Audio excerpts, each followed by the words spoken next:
Welcome in, everyone. Farzin Vasugian here with you on this edition of the Chief Zone podcast. Thank you all for joining me on this Wednesday episode. Hope you're all having a great week. Chiefs training camp fully underway now. Day 2 took place. I had a chance to go out there and check out the Chiefs training camp. This was the first training camp open to the public. Surprisingly, a fairly light crowd, but I get it. It's the middle of the week. Probably going to have more people tomorrow. Definitely going to have a bigger turnout Friday, I would imagine. I don't know what the rest of the schedule looks like for the weekend, but I would imagine there are going to be a lot more people going to St. Joe and going to Missouri Western to check out the Chiefs as they were getting closer and closer to football season, man. We really are. So exciting times right now. A lot of things to go over here. I'll give you guys some of my thoughts, positives and some negatives as well. Josh Simmons getting a lot of talk once again. Wide receivers, once again, a big talking point. And obviously, yesterday, Rashee Rice was the wide receiver that got the most attention. There's another wide receiver that, actually, a couple of wide receivers who got some attention in practice today that really didn't get much attention yesterday. So we'll talk about that and a couple of defensive concerns from my end to start off training camp here. Also, I wanted to weigh in on sports media and specifically one network with some of the changes they're going through and one quarterback with a subtle call out for his star wide receiver. All of that here on this episode of the Chief Zone podcast. Hope you're all doing well. Once again, this podcast is brought to you by SeatGeek. That's where I go to for all of my sports ticketing needs, especially with football season coming up very soon. You want to go to a Chiefs game? I've got a couple of Chiefs games I'm going to, thanks to my friends over at SeatGeek. KU, K-State, Mizzou, whoever your college team is, that's where I go for my sports ticketing needs. And if you're a new SeatGeek customer, you can put in my promo code Farzin and save $20 off your first purchase from SeatGeek. So just go to SeatGeek.com, pick your tickets, and at checkout, put in my promo code Farzin, and you will save $20 off your first order from SeatGeek. Scott is saying Friday's training camp is sold out. Yeah, I did see that on their website, and that's not a surprise to me. So, yeah, they're definitely going to have a lot more. I went a couple of years ago, and I think it was on a Saturday, a Friday or a Saturday. I can't remember which day exactly. And I think it was Family Fun Day. I don't know what. It seems like Family Fun Day. Like, what are the other days not Family Fun themed? I mean, I don't know.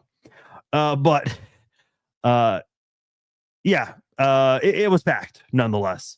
So, yeah, I'm sure it's going to be packed, not just Friday, but the weekend as well. I know there are a few days that they're sold out for. I think there are 3 training camp dates, and they're not charging any money except for 3 specific dates. Maybe those are the dates that are sold out. I don't know.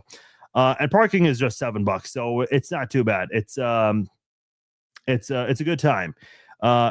Listen, for those going out there, bring one of those small gym towels with you. Get some water inside the area. Trust me, it is worth it. I know the prices for drinks and all that stuff can be a little asinine, but I mean, listen, that you get what you pay for. I mean, you know what you're getting into when you go to places like these. So, all right. Let's get into training camp from today and what I saw from my perspective. And I would love your guys' input on anything I talk about. By the way, real quick note, we will do the Red Friday live chat this Friday. It's going to take place 3:00 Central Time. The Red Friday live chat will take place at a later time later on as the season goes on. I'm going to try different times on different Red Fridays for the Q&A live chat, just to see kind of what the turnout is with viewers and all of that. Because last year we did it mostly Friday nights, like around 6 or 7 o'clock. I want to try to mix it up and do it a little sooner. So we'll see how that pans out. But yeah, please come to the Red Friday live chat this Red Friday, the Q&A live chat. Bring your questions. I'll answer every single question you guys got for me. So a lot of times I get these complaints. Farzin, how come you never respond to me? Guys, I don't sit by my computer waiting to read every single comment across social media. I'm sorry. I wish I could. Don't have that time. But nonetheless, make sure you guys join that conversation for the Red Friday Q&A live chat. this Friday, 3 o'clock Central Time. As far as today's portion of training camp goes, let's start with Josh Simmons. Why not? First round draft pick, and he is getting a lot of hype. Today, in 11 drills, scrimmage, really, Josh Simmons was getting challenged a lot at left tackle, going up against George Karlaftis, going up against Mike Dana. At one point, he was going up against Chris Jones. Jones really, on that play, started going up against Kingsley Suamataia, and then he kind of turned the corner and started working against Josh Simmons. Listen, a couple negatives, and that's fine. With a rookie learning curve, I think you expect that. But I like what I'm seeing from Josh Simmons so far. I think he's holding his own. Quick feet, quick hands, something that I think the Chiefs have not had at that left tackle position the last several years. There's one play where Patrick Mahomes had a quick shovel pass or not a shovel pass, an underthrown pass to Noah Gray. That's something we've seen a lot with Travis Kelce on a quick screen pass there. And Simmons did a really good job with the light blocking, trying to make sure he doesn't go beyond the line of scrimmage. Referees will give that 1 yard leeway. At least that's how it is in the rule. But does a really good job going down the field blocking. And that's one of those plays. I'd be curious to see the Chiefs bring that back, because the shovel pass, the underthrown, the jet sweeps, we haven't seen too much of that. I feel like we saw a lot of the end around handoffs to Xavier Worthy, to the point where it's like, Reed, Nagy, like, come on. The opponents study game film. They expect it. They're ready for it. I felt like the Chiefs maybe ran that play a little too much. Maybe if they bring back plays that they once ran in 2018 and 2019, maybe that could work. And I think you have the personnel for it with Xavier Worthy, with Rashee Rice, Hollywood Brown, who I'll get into in a moment, and a couple of other guys whose names I'll be dropping in just a moment as well. But having Josh Simmons as your left tackle here, and again, listen, Spag said it today in his press conference, talking about how going up against this offense really is a treat for the defense. And the same thing can be said the other way around. I mean, the Chiefs offense, and Patrick Mahomes has said it many times about how they get challenged and tested by this defense. And there isn't a better defense to get tested against.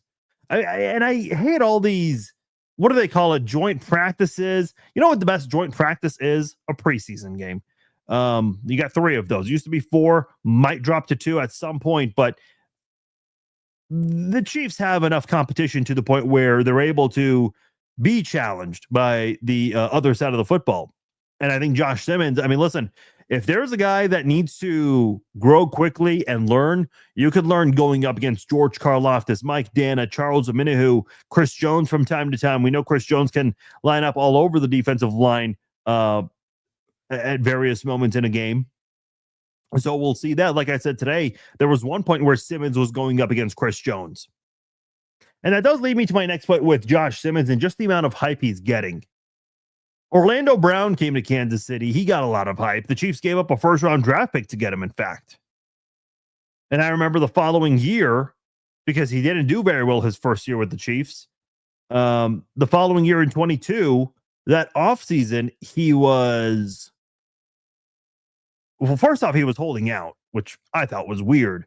He wanted a massive deal. The Chiefs offered him a massive 6-year deal, and I criticized the hell out of that. Just recently I was praising Brett Veach for the job he's done, and he's had some bad moments, like the contract to Juwan Taylor. But I will say, and I've said this before, I think Brett Veach's worst move was offering Orlando Brown that 6-year deal. And thankfully, Orlando Brown rejected it. He got a smaller deal in Cincinnati. But I think at the end of the day, you look at the amount of hype that Orlando Brown got with the Chiefs, and then they start drafting a few guys. They bring in Wanya Morris. He doesn't work out. Kingsley Suamataia had a lot of hype last year in training camp, especially against the run. But there wasn't anything that really blew you away with his ability to pass protect. At least we didn't see it in training camp or in the preseason games. And had an up and down game against the Ravens. Definitely struggled in that game against the Bengals, against Trey Hendrickson.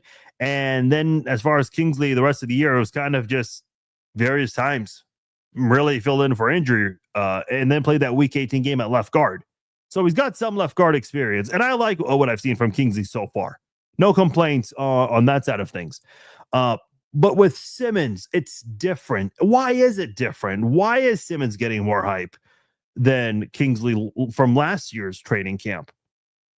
I think the fact that he's a first-round draft pick, probably a big part of that. And the fact that a lot of people are saying this is a guy who should have been drafted sooner, missed out on Ohio State's championship run, had to watch it from the sidelines. I would imagine that's part of it. And he's eager to want to get back out there and start going up against an actual opponent, because he has not done that for quite some time. I'll be honest, I'm cautiously optimistic with Josh Simmons. I hope it works. Everyone hopes their first round draft pick works out, and everyone hopes all of their draft picks work out. But at the end of the day, I think there are reasons to feel pretty good about Simmons. So far, he's looking pretty good in training camp. This is not a guy who looks like he's lost. Now, I will say in years past, we didn't feel that way either about Kingsley Suamataia or Wanya Morris or Orlando Brown, Donovan Smith. I mean, all of those players look pretty good. So we just have to wait and see. And I know this is kind of like the stadium conversation. People are kind of tired of that conversation. Every single day on social media, sports talk radio, the offensive line is going to be a point of discussion. And that very first preseason game, and by the way, I'll be honest, I do not know the Chiefs' preseason schedule off the top of my head.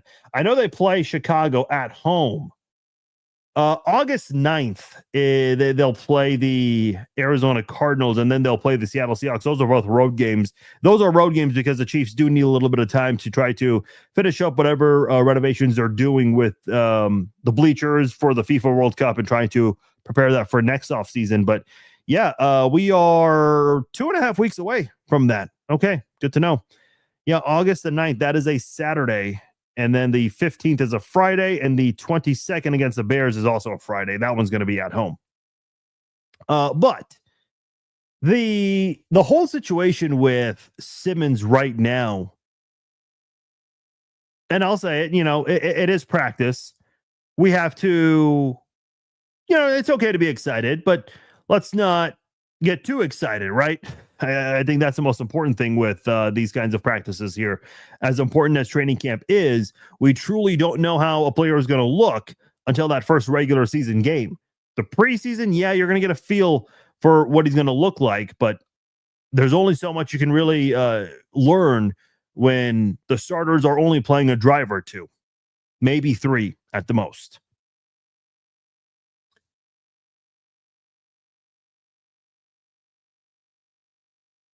Ian's asking, do you think Taylor starts every game this year at right tackle? Yeah, we kind of had this conversation earlier in the week. I think he'll start the season at right tackle, but man, he's on a short leash, like a really short leash. And I think the Chiefs have been fairly patient with him, and I think they kind of have to because of the contract that they gave him.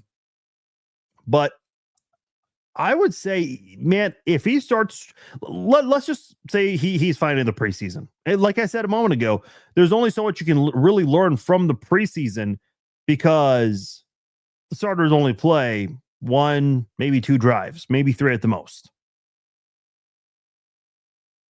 But in the regular season, if Taylor is struggling in that first game in Brazil against the Chargers, if he's struggling again the following week against the Eagles in the home opener for the Chiefs, dude, Jalen Moore's on speed dial. And that's a great question right there, Ian, because that does lead me to my next point about Jalen Moore. I like what I'm seeing from Jalen Moore so far at right tackle. You guys said it yourselves, and I don't disagree at all. I would not be opposed if this is the tackle lineup for the Chiefs moving forward.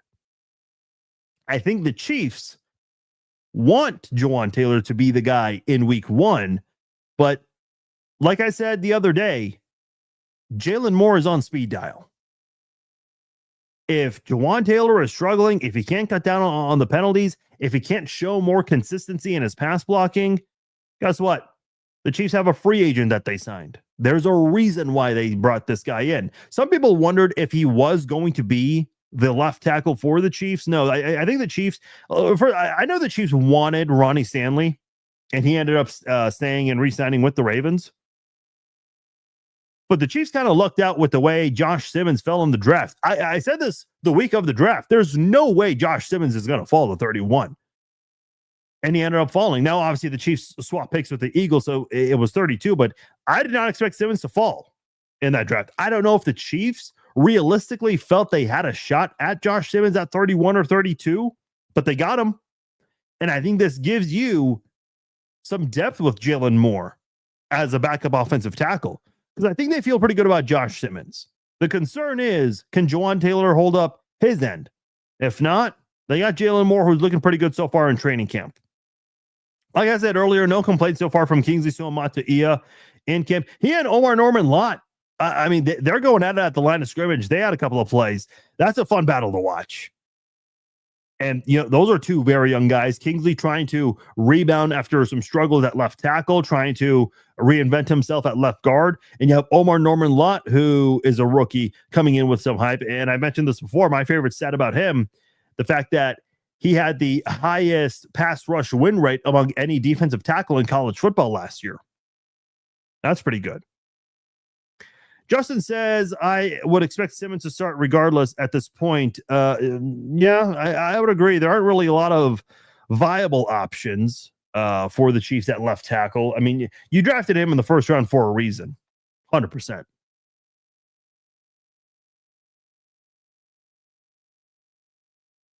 You think he starts the first two games, not the Chicago game in the preseason you're talking about? Yeah, the starters are going to be pulled. They don't play in the third game. Robert says Taylor is in trouble. He has zero room for error. I don't see him lasting long. Yeah, this is really a big year for Jawan Taylor, and I think he knows that. I mean, this is not a contract year for Jawan Taylor, but let's be honest, he's not stupid. He and his agent both know that he's been struggling, and they both know that even though there's 2 years left on the deal, the Chiefs can very easily get out of Jawan Taylor's contract after this season. And listen, unless Jawan Taylor is blocking like Willie Roaf, dude, he's cut. The Chiefs want to get out of that contract really badly. So my point is, this year, it essentially feels like a contract year for Jawan Taylor, because he knows that he's on thin ice with the Chiefs at the moment. So listen, contract years are undefeated. Now, again, I know this is not literally a contract year, but it kind of feels that way for him because of the fact that the Chiefs can get out of that deal after this season. Next offseason, they can cut him, take a small little hit there with the dead money, but they'll save a lot more in cap next year. So hopefully he steps up and tries to prevent that kind of thing. If not, they got Jalen Moore. Let's talk some wide receivers here. The wide receiver I want to talk about, and I'll be honest, I was excited when the Chiefs got him in the draft, but I wasn't sure how much he'd get involved.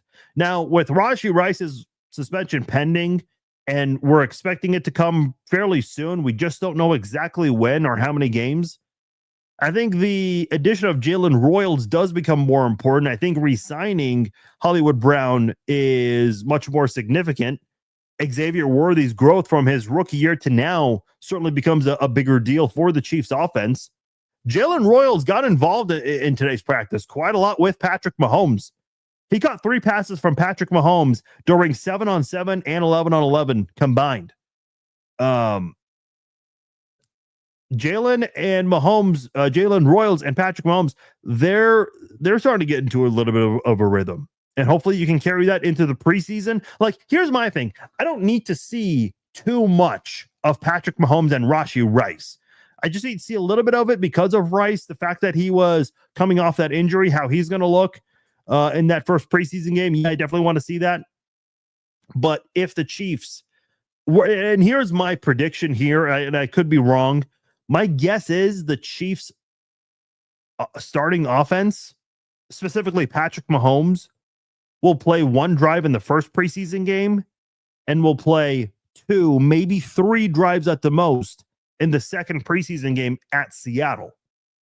And I think that second preseason game is going to be a really good opportunity for Patrick Mahomes and Jalen Royals to try to figure things out. Because as good as it looked today in practice, you really don't know until you're going up against an actual opposing defense. And that's the game where I would like to see Royals get more involved with Patrick Mahomes. I think Royals is still a guy to watch in that first game. He's probably going to get more involved with Gardner Minshew than Patrick Mahomes in that game. Another wide receiver who looked really good today, Rashee Rice. Not going to go over it too much, but listen, this guy's your starting wide receiver.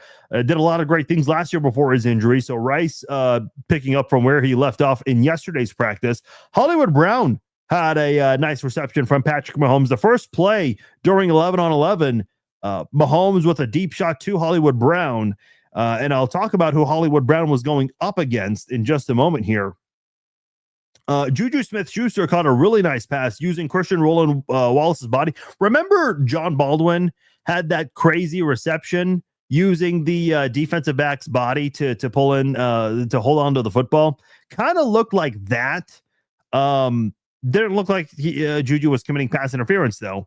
But yeah, that pass was from Gardner Minshew. I did mention I want to talk about the defender that Hollywood was going up against because Jalen Royals and Hollywood Brown, they both got the best of Jaylen Watson in this game. Obviously, Jaylen Watson, 7th-round pick from 2022. Last year missed some time with injury, but was able to come back for the postseason.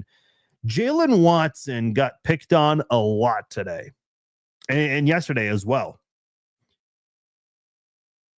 Let's just say he got torched and he ended up having to watch. He basically got a front row seat to the receivers he was going up against getting a wide open pass. Had that a couple of times yesterday against Rashee Rice. Had that today against Hollywood Brown. Also against Jalen Royals during 7-on-7. I'm a little concerned about that. Again, it's practice. And the Chiefs, listen, the Chiefs defense, the Chiefs offense has a lot of speed to work with there. So I think any defense should worry about that. I'm just curious with that man-to-man defense that the Chiefs run with their defensive backs here. You got to be ready for speedy receivers here. And if that's something Jaylen Watson is struggling with, and if he continues to struggle with, Kansas City needs to decide what they want to do personnel-wise. If they want to put an extra defensive back there to maybe help him out, safety help certainly going to be something they have to look out for. So, and listen, when Christian Fulton comes back from PUP, is that someone that's maybe going to help alleviate that issue? I'd be curious to see that. So that is something to look out for with Jaylen Watson. One other small piece of negative that I think people should be aware of. Ashton Gillotte, not necessarily during 7-on-7 or 11-on-11. No concerns from him there. But as far as defensive line drills went, he did look a little slower than some of the other edge rushers, defensive ends on the Chiefs. And listen, I'm pulling for Ashton Gillotte. I'm excited for the 2 defensive linemen the Chiefs drafted. I already mentioned Omar Norman-Lott going up against Kingsley Suamata. Yeah, that was a fun battle to watch at the line of scrimmage a couple of times today. Ashton Gillotte is another important guy from Louisville. Obviously, he and Karlaftis have known each other for a couple of years. Karlaftis has already taken him under his wing even well before he got drafted. So that's a player that, the Chiefs really need. Because I mentioned this earlier this week too, especially with Karlaftis being extended through 2030. Chris Jones is extended through 2028. Ashton Gillotte and Omar Norman-Lott, they're on rookie deals through 2028. Ashton Gillotte was one of the better edge rushers in college football last year. So the Chiefs do have a defensive line that could be set for the next few years. And right now, yeah, they have Charles Omenihu, Mike Dana, FAU, but those are guys that are not on the team through 2028, at least not for right now. Those 4 defensive linemen, I think, are going to be very important for this team and specifically this defense for the next 4 years, 3 to 4 years, because you're going to need a good defensive line if you want to have the same level of success. You want to sustain that success defensively. And the Chiefs have had a lot of success. Last year, the defense did take a step back, especially with the sack total. I've been saying all offseason long, I think that sack total can come back with those two guys that they added in the draft. I think that's going to make a big difference for that defensive line. Scott says Thornton and Mahomes have chemistry together. Yes, that's another receiver who looked good today. Thornton caught a pass from Mahomes, made a diving catch there too. Thornton's getting, you mentioned OTAs. He certainly has been getting involved and getting some conversation from the local media. When the local media is talking about someone like that, I kind of just wonder. I got a response from a Patriots fan because I uploaded the video of Thornton's catch. And they're like, oh, do they know what they're getting into with Thornton? It's like, dude, relax. He's not a starter on the team. But this is a guy that does have a good skill set. In a way, he kind of reminds me, think of some of the speedy receivers the Chiefs have had in years past that they drafted before Patrick Mahomes came to Kansas City. Guys like DeAnthony Thomas. I know he was drafted as a running back, but converted to a wide receiver. Same with Dexter McCluster. You guys remember Lance Long in 2009? Small dude, but had a lot of speed. Tyquan Thornton possesses that kind of skill set. And it just didn't work out in New England. And I don't think it's Thornton's fault, because what worked in New England over the last couple of years? They let Belichick go. They tried it out with Gerard Mayo. Offense was still atrocious. You're thinking it's going to move in the right direction with Mike Vrabel, who I'm a big fan of. But I think that wide receiver room, because Ryan's asking, how many games do you think Rice gets and who steps into his role? And is also asking about Royals playing time. So this is a really good transition to that comment there, because first of all, I think it's going to be 2 to 4 games, probably 4 games. By the way, I love when people are like, oh, it's going to be 2 to 4 games. No, 6 to 8 games. Why do we always give the even numbers? Has anyone ever thought about that? Like, why does anyone ever say 3 to 5 games or 5 to 7? Like, no one ever says the odd number of games. Oh, I just find that interesting. Hopefully Hollywood Brown and Xavier Worthy stay healthy, because if those guys stay healthy, Patrick Mahomes will be able to work with those guys. And I think with better pass protection, you can get the ball to Kelce more this year and get him more involved and hit him wide open. If you go to ESPN's analytics, Travis Kelce was one of the best pass catchers last year in terms of getting wide open. The problem was Mahomes did not have a lot of time to throw. I mean, last year was the worst year Mahomes has had in terms of bad pass blocking, if we're just being completely honest here. So if the pass blocking is there this year with Simmons and hopefully more of Jalen Moore, then I think Patrick Mahomes will be able to get Kelce more involved. And maybe statistically, Kelce won't be better, because if Hollywood Brown does stay healthy, I think that's going to make a huge difference for your offense. I truly do believe that last year, I said this on the record, I thought last year the Chiefs offense was going to look like the 2018 offense. Obviously, the injury bug had other plans. But the way I'm looking at it right now, Hollywood Brown coming back, yeah, he does have an injury history, but with his speed and skill set overall, that's a player you've got to give another chance to. Xavier Worthy looked really good last year, better than some people. There were a lot of people criticizing him for his size, and Worthy said, okay, I'll prove you wrong. Rashee Rice, again, we know we're anticipating a suspension. We just don't know how many games. My prediction is 4 games.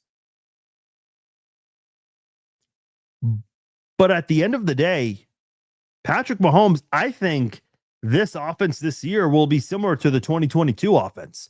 I can't quite say that the Chiefs are going to have the 2018 style of offense, because Rice is going to miss some time. But if Rice's suspension is just a couple of games, 2 to 4 games, maybe there's a chance that they'll look like the 2018 offense, but I'm more inclined that this Chiefs offense is going to look similar to 2022, where Patrick Mahomes won the MVP, same year as the 2018 year. 2022 was also the year Patrick Mahomes broke the record for total yards, passing and rushing yards by a quarterback in a single season. So I think that's the kind of season we're going to have.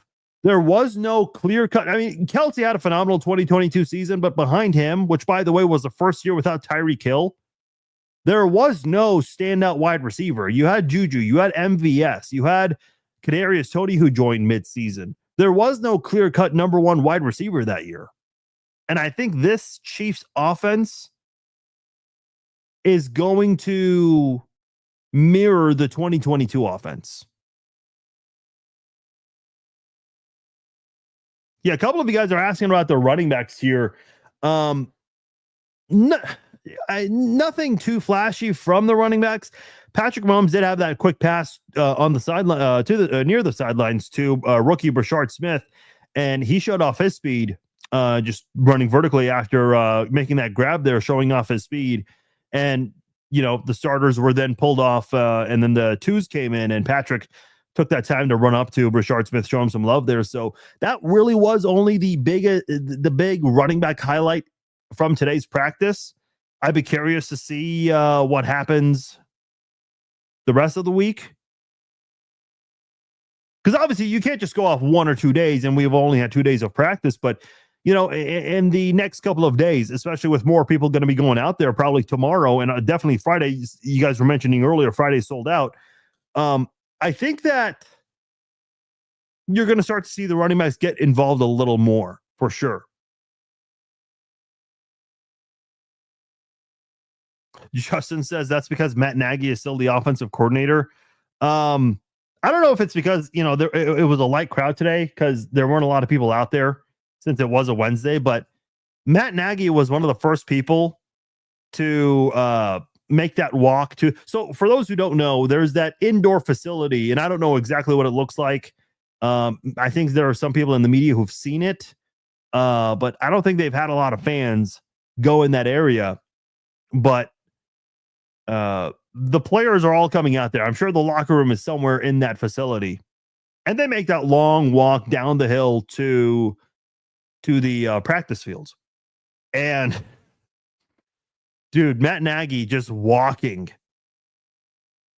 No one's saying anything. Everyone else that went by, and you know, there are a couple crazy fans who are just shouting out some of the roster bubble guys, showing them some love. But dude, Matt Nagy's walking by.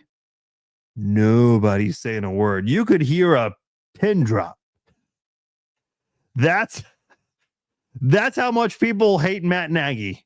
It's funny because I posted that video online and I made the joke. I said the crowd went silent, and a couple of Bears fans responded and said, Matt Nagy, Bears legend.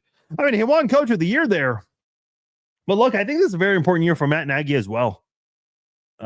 The numbers are there. Patrick Mahomes' numbers are not as good as they were under Eric Bieniemy. Now, is it all Matt Nagy's fault? No. I think, you know, the drop sure as hell didn't help, but I kind of still wonder why was if it was just one player in 23 with the drops, I'd be like, fine. Remember Justin Ross, who's I think still a free agent, recently let go by the Chiefs. Justin Ross, he hardly played in 23. And when he got involved, dude, even he was dropping passes, plural passes. Like the entire wide receiver room just struggled with it. And that to me is a coaching issue, not a player issue. It's happening across the board with literally everybody. Now, in 24, the drops weren't as big of a deal, which was a surprise considering the Chiefs lost 2 wide receivers for most of last year. But it was more so the pass blocking and how terrible it was.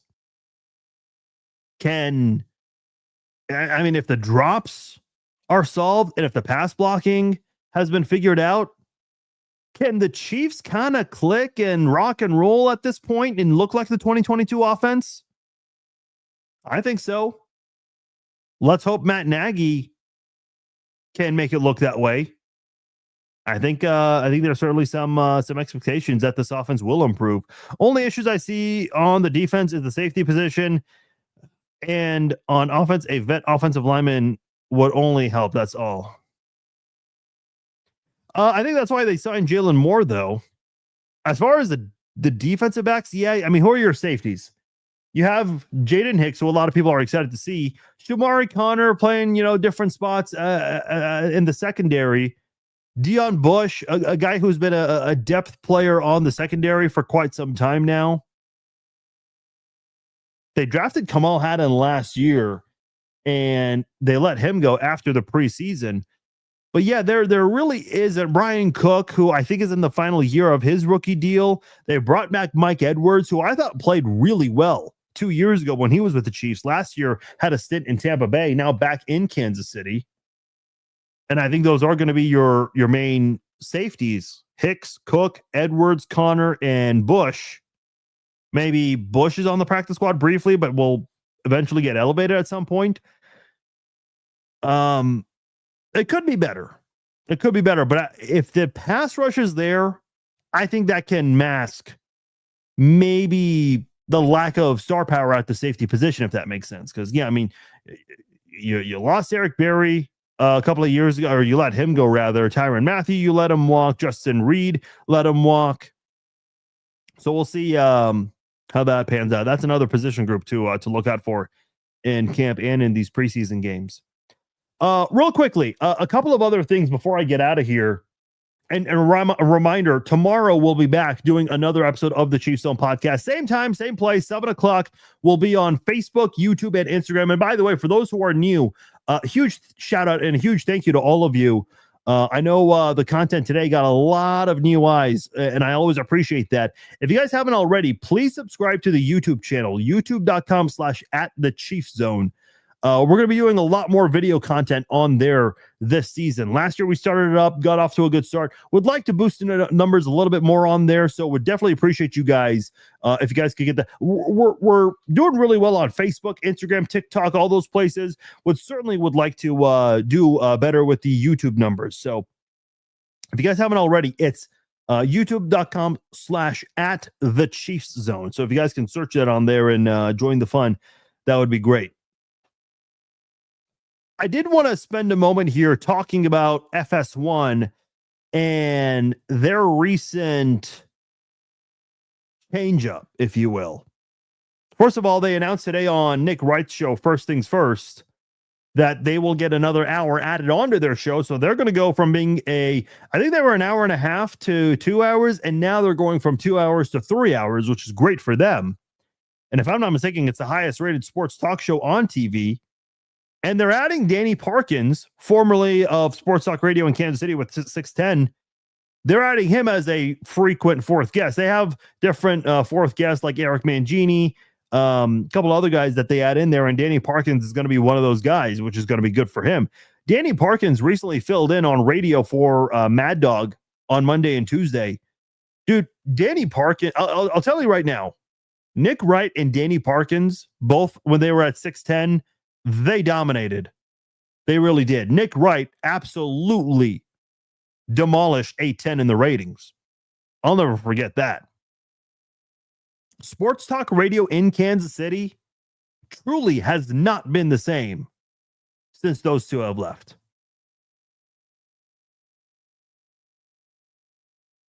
Really hasn't. I mean, Petro's good. Parkins is all right, but after those two guys, I mean, it is really lacking when it comes to local sports talk radio here. And to see Danny Parkins and Nick Wright team up together on FS1, that's pretty cool to see. These were two guys that did great in Kansas City. Nick went to Houston, a bigger market, and just expanded his horizon. Danny Parkins, same thing, going to Chicago. And then they make their way back together in New York City on FS1. That's pretty cool. Pretty cool story for those two guys. And listen, they've known each other for a long time, since college, if I'm not mistaken, in Syracuse, which produces a lot of great sports pundits. But I did want to talk about the whole FS1 situation. And they've let go a lot of guys go recently. Joy Taylor, Emmanuel Acho, Mark Schlereth, Carton. I think a lot of people are thrilled to see Carton go. But boy, this was unexpected. Chase Daniel. I mean, FS1, without any heads up, they just canceled those three shows: Speak, The Facility, and Breakfast Ball. And I remember, I think it was Danny Parkins. He tweeted saying, "Hey, I'm glad we're back," on a Monday. And then that afternoon, they canceled Breakfast Ball. Now, I'm glad they're keeping Danny Parkins. I mean, if you were to let Danny Parkins go, that would be a massive loss for that station. And he just joined there, less than a year ago? I think his 1-year anniversary with that network is coming up soon. I was hoping FS1 would have done something with Nick Wright and Danny Parkins on the radio, because that's what we're so accustomed to here in Kansas City.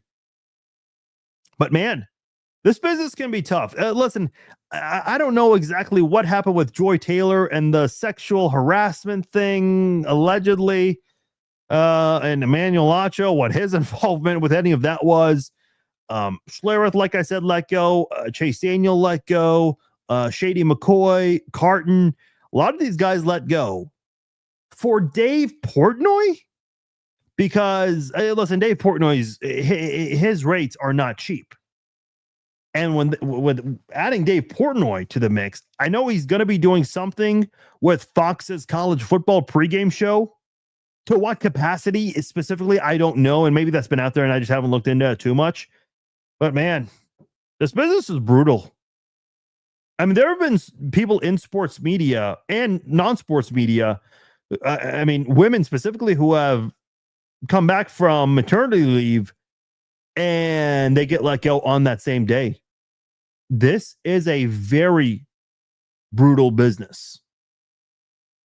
Listen, I've had people tell me that they want their kids to get into sports broadcasting, or that they want to get into sports broadcasting. And I always encourage people, hey, give it all, give it your best effort and get to know a lot of people.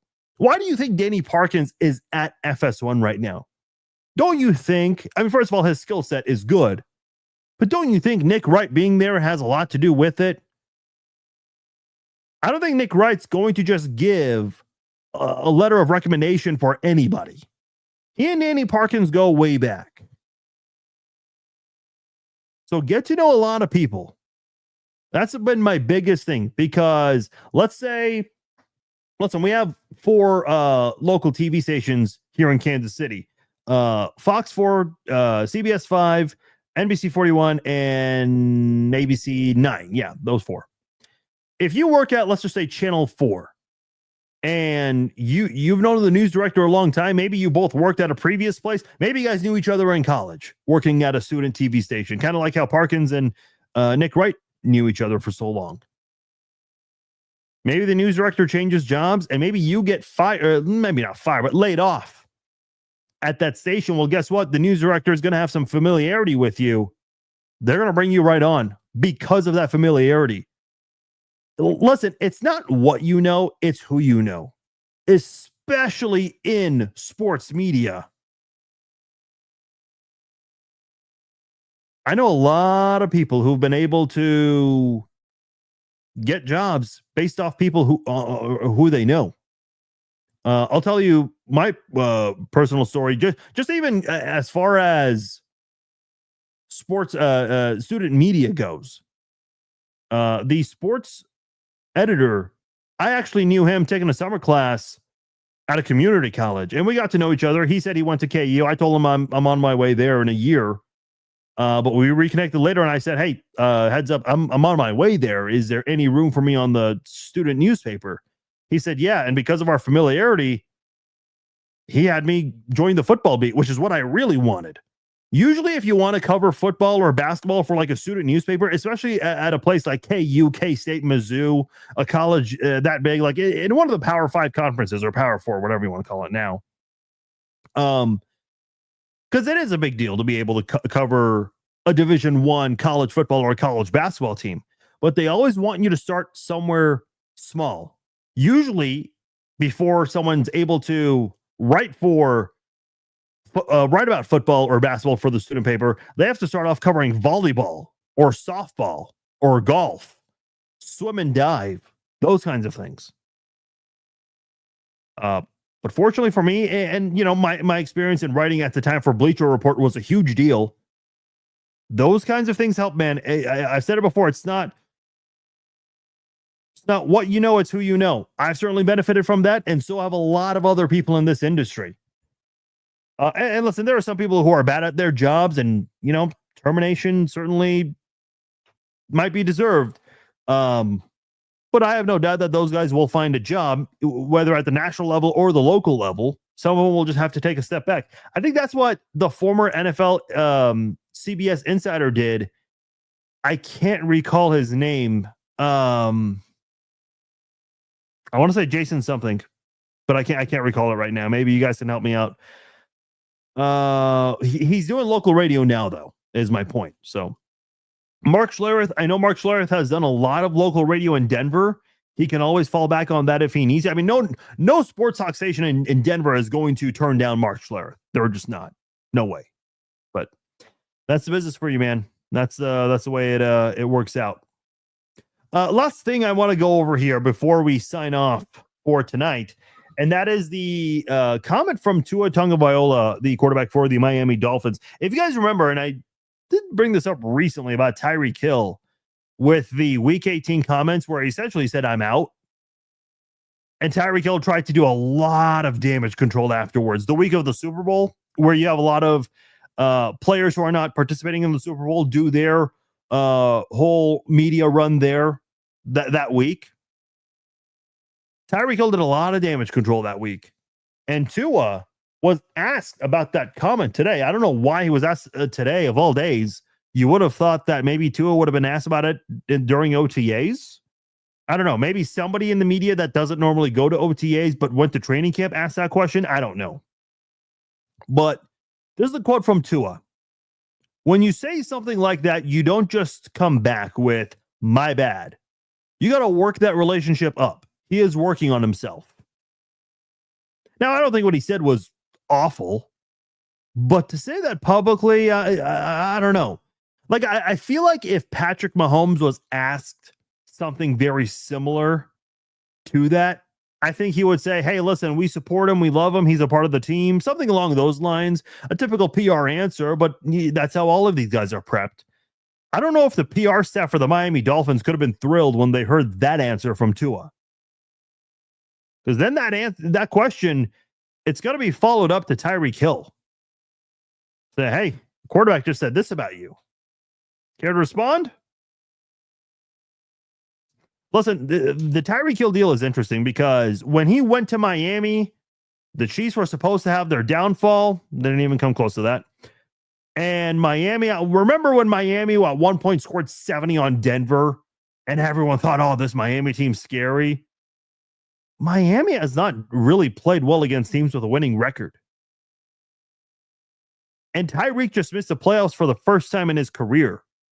While his former team, the team that he could not come to terms with because of guaranteed money, they've been to the Super Bowl 3 years in a row without him.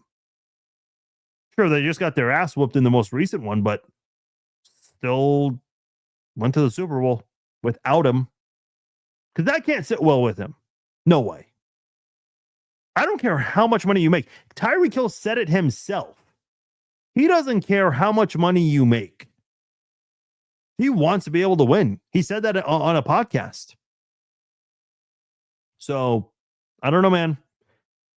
This is going to be a very interesting year. You can't fake that type of emotion. And I get it. Heat of the moment. They just lost a game they needed to win, and they were eliminated from playoff contention. But, man, he was showing some frustration all year long. And if the Miami Dolphins can't get it going this year, how's Tyreek going to react then? That's going to be one to watch this season for sure. All right, guys, that'll do it for this episode of the Chiefs Zone podcast. Thank you all so much for joining me. We'll be back in exactly 23 hours. We'll recap day 3 of training camp, give you guys my thoughts on day 3 of training camp.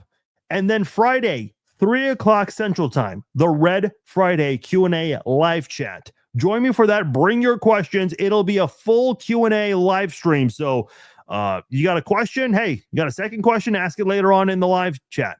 That's what the Red Friday Q&A live chat is going to be about. So make sure you guys join me for that this Friday, 3 p.m. Central Time. And if you haven't done so already, please subscribe to the YouTube channel. That is all of the social media we're doing great on. The YouTube is fairly new. We started up last year, have around 800 subscribers. Not bad for a start, but definitely want to get the numbers up on YouTube. So if you haven't done so already, please subscribe on YouTube, and don't just do that. Give the videos a like, give them a view, a comment, respond to whatever I'm talking about. That greatly helps out as well. It's youtube.com/@thechiefzone. All right. My name is Farzin Vousoughian. Once again, thank you all for joining me. I will talk to you all tomorrow night. Take care.